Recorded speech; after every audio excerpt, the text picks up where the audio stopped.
subject of our Torah. One of the admonitions in this week's parsha is against a false prophet, a Navi Sheker. Now, one of the things that we don't understand, in English we think of prophets, a Navi is somebody who can predict the future. That wasn't his job.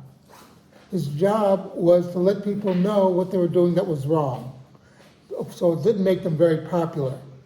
As we know, a lot of the Naviim, the prophets, did not have an easy life because they were also men and women who didn't have a filter.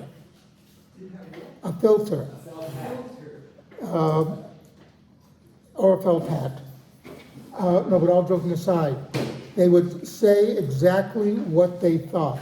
And also they could see if the trends of society continued along a certain way, then the future is not that good. They could see from the trends what the future holds for our society.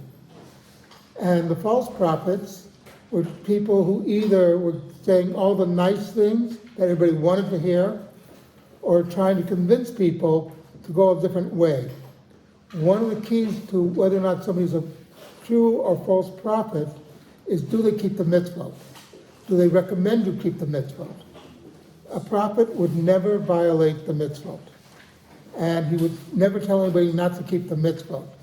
You had to be on a higher spiritual plane, also a bit more moral and ethical plane, while keeping the mitzvot, but keeping the commandments.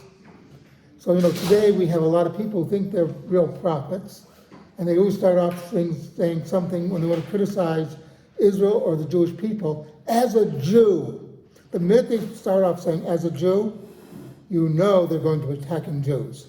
It's a very simple thing. That I don't tell people that as a Jew I think. I just say I think.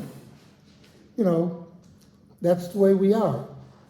But these people went around and they think that they're prophets. In reality, the solutions they give are usually not very good solutions. And it's a very important thing for us to remember. Again, a prophet is not there to win, to get approval ratings, high approval ratings. He's there to tell you what you're doing that is wrong. Some people sometimes ask me about Rabbi Schwartz, why I like him. I say, it's very simple. When I'm doing something wrong, he tells me. He might say it nicely, but he still lets me know that this is wrong. And that's an important aspect, that we all should be able to admonish one or the other that you're doing something wrong when it's really something wrong. But you do it with loving kindness, But we have to be leery of false prophets who are there either to get all the goodies that they think a prophet is going to get, or they're trying to control others to be in their way. Something to think about.